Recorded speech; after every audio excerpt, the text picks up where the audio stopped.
Pernahkah kamu memegang sepotong emas? Mungkin cincin, atau sekadar koin sederhana. Rasanya berat, padat, dan ya, permanen. Kita menggali emas dari dalam bumi, jadi masuk akal jika kita berpikir emas terbentuk di sini, bersama semua batu dan mineral yang membentuk kerak planet kita. Tapi jujur saja, kebenarannya jauh lebih spektakuler dan, luas dari itu. Kisah emas sebenarnya tidak dimulai di tanah di bawah kaki kita. Bahkan tidak dimulai di dunia kita sendiri. Untuk mengetahui dari mana setiap atom emas yang pernah ditemukan benar-benar berasal, kita perlu melihat ke atas, ke arah langit, keluar ke hamparan alam semesta yang luas dan kuno. Unsur-unsur yang kita kenal, seperti oksigen yang kita hirup, atau karbon yang membentuk kehidupan, sebenarnya ditempa di jantung bintang-bintang. Bintang-bintang ini adalah tungku nuklir raksasa, yang selalu menggabungkan unsur-unsur yang lebih ringan menjadi yang lebih berat. Hidrogen berubah menjadi helium, helium berubah menjadi karbon, dan seterusnya. Proses ini disebut nukleosintesis bintang. Dan inilah alasan mengapa alam semesta dipenuhi dengan berbagai macam materi yang menakjubkan. Ini seperti pabrik kosmik, membangun blok-blok pembangun dari semua yang kita lihat di sekitar kita.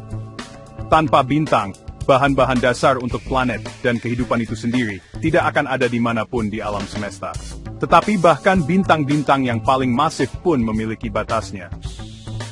Proses fusi di dalam inti bintang hanya dapat membuat unsur-unsur hingga besi pada tabel periodik. Besi adalah semacam jalan buntu kosmik untuk fusi bintang. Membuat unsur-unsur yang lebih berat dari besi sebenarnya membutuhkan lebih banyak energi daripada yang dilepaskannya. Jadi, siklus hidup normal bintang tidak dapat membuat unsur-unsur yang lebih berat dan langka, seperti perak, platinum, atau, tahu kan, bintang utama kita, emas. Panas dan tekanan luar biasa di dalam bintang seperti matahari kita tidak cukup. Jadi jika emas tidak lahir di jantung bintang yang hidup, dari mana zat padat dan berharga seperti itu berasal? Jawabannya membutuhkan sesuatu yang jauh lebih dahsyat dan energik daripada pembakaran bintang yang stabil. Penciptaan emas membutuhkan peristiwa yang sangat dahsyat, sehingga dapat mengalahkan seluruh galaksi, meskipun hanya sesaat. Ini adalah peristiwa yang menandai bukan kehidupan bintang, tetapi kematiannya yang sangat dramatis, atau tabrakan proporsi kosmik. Emas yang mungkin kamu kenakan saat ini, jujur saja, adalah saksi bisu dari tontonan kuno dan dahsyat yang terjadi miliaran tahun yang lalu, jauh sebelum tata surya kita mulai terbentuk. Perjalanannya ke bumi, menurut saya, adalah salah satu kisah penciptaan dan pengiriman yang paling luar biasa di seluruh alam semesta. Untuk waktu yang lama, para ilmuwan berpikir bahwa sumber utama unsur-unsur berat seperti emas adalah supernova. Bayangkan saja sebuah bintang, jauh lebih masif dari matahari kita, mencapai akhir hidupnya. Bahan bakarnya habis, dan intinya runtuh di bawah gravitasinya, yang sangat besar. Keruntuhan ini memicu ledakan pantulan dengan kekuatan yang tak terbayangkan, supernova. Dalam momen singkat yang sangat energik ini, suhu dan tekanan menjadi sangat ekstrem, sehingga memungkinkan proses yang disebut penangkapan neutron cepat, atau proses air. Inti atom yang lebih ringan dibombardir dengan badai neutron yang dahsyat, memaksa mereka untuk membengkak, dan menjadi unsur-unsur yang lebih berat, termasuk emas, hanya dalam hitungan detik. Proses ini mengubah bintang yang sekarat menjadi semacam laboratorium alkimia kosmik yang cepat berlalu. Semua unsur yang dibuat bintang selama hidupnya, bersama dengan unsur-unsur baru dan berat yang ditempa pada saat-saat ledakan terakhirnya, dilemparkan secara dahsyat ke ruang antar bintang. Awan debu bintang ini, sekarang penuh dengan bahan-bahan berharga seperti emas dan platinum, bergerak melintasi galaksi. Ini menjadi bahan mentah untuk generasi berikutnya dari kreasi kosmik. Jadi, atom-atom di tata surya kita, planet kita, dan bahkan di tubuh kita, secara harfiah adalah sisa-sisa bintang yang telah lama mati. Kita, dalam arti yang sangat nyata, terbuat dari debu bintang. Tapi, baru-baru ini, peristiwa lain yang bahkan lebih spektakuler, telah menjadi sorotan sebagai sumber utama emas yang paling mungkin. Ini adalah kilonova, ledakan yang terjadi ketika dua bintang neutron bertabrakan. Bintang neutron adalah sisa-sisa super padat seukuran kota yang tersisa setelah beberapa supernova. Mereka sangat padat, sehingga hanya 1 sendok teh materialnya akan berbobot miliaran ton. Ketika dua mayat bintang ini terkunci dalam semacam tarian gravitasi, akhirnya berputar satu sama lain dan bergabung, mereka melepaskan salah satu peristiwa paling kuat di alam semesta. Tabrakan benda-benda ultra padat ini menciptakan semacam wadah fisika yang hampir tidak ada bandingannya. Ledakan itu adalah lingkungan yang sempurna bagi proses air untuk terjadi dalam skala besar, menghasilkan sejumlah besar unsur-unsur terberat. Pada tahun 2017, para astronom benar-benar mengamati gelombang gravitasi dan cahaya dari salah satu penggabungan ini, dan data tersebut mengkonfirmasi bahwa sejumlah besar emas, platinum dan logam berat lainnya tercipta. Itu jujur saja, adalah momen emas bagi astronomi, menunjukkan bahwa tabrakan kosmik ini adalah pabrik emas pamungkas alam semesta, menghasilkan harta karun dalam skala yang bahkan membuat supernova terlihat kecil.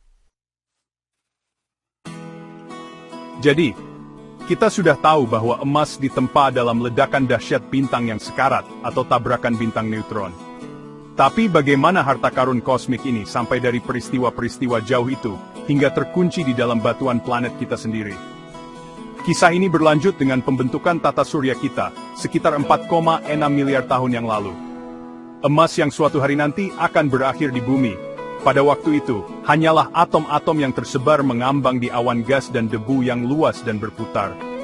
Nebula matahari, yang itu sendiri merupakan sisa-sisa yang diperkaya dari generasi bintang sebelumnya, dan tabrakan kosmik. Ketika nebula raksasa ini mulai runtuh di bawah gravitasinya sendiri, ia membentuk cakram yang berputar dengan matahari muda kita di tengahnya. Di dalam cakram ini, partikel debu dan es mulai menempel satu sama lain. Gumpalan tumbuh menjadi batu yang lebih besar, yang kemudian bertabrakan dan bergabung menjadi planetesimal, benda-benda kecil yang akan menjadi blok bangunan planet.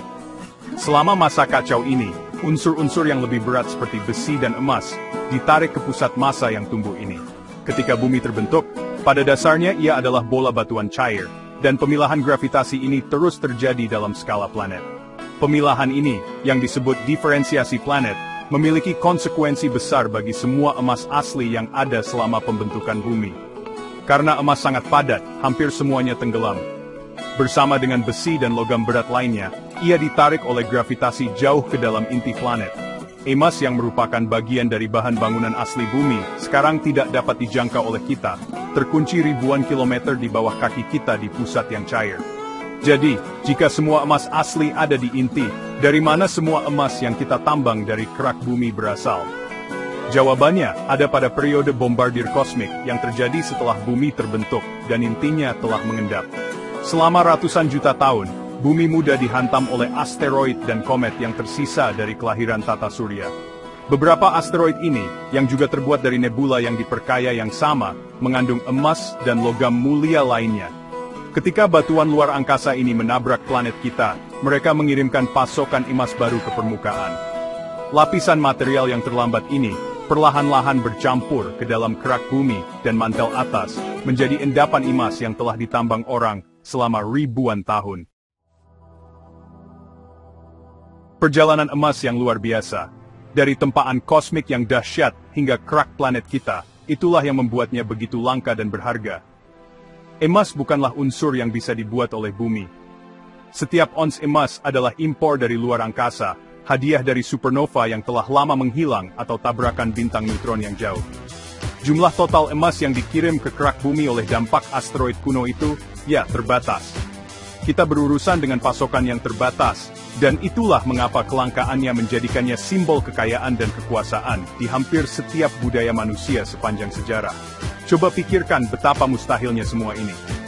Sebuah unsur harus ditempa dalam salah satu peristiwa paling ekstrem yang dapat ditawarkan alam semesta.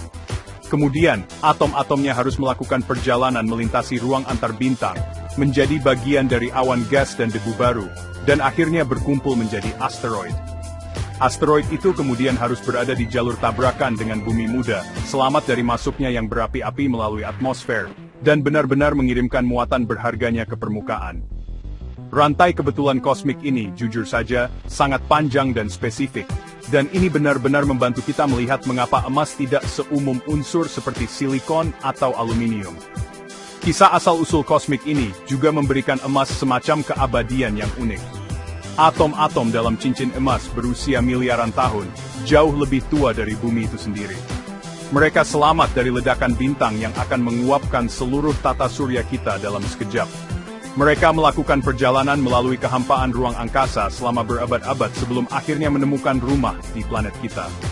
Stabilitas ini, dan fakta bahwa emas tahan terhadap korosi atau pelapukan, adalah mengapa emas selalu dianggap sebagai penyimpan nilai. Emas tidak berkarat atau kusam, ia bertahan, sama seperti ia bertahan dalam perjalanan epiknya melintasi kosmos. Jadi, lain kali kamu melihat sepotong emas yang dipoles, ingatlah sejarahnya yang luar biasa. Emas lebih dari sekadar logam kuning yang berkilau. Emas adalah bagian nyata dari kosmos, peninggalan kematian bintang dan kekerasan kosmik. Emas adalah pengingat bahwa alam semesta adalah tempat transformasi yang luar biasa, di mana hal-hal paling indah dan berharga dapat lahir dari peristiwa yang paling kuat dan merusak. Emas di bumi adalah bukti hubungan planet kita dengan alam semesta yang lebih luas, souvenir langka dan indah dari bintang-bintang.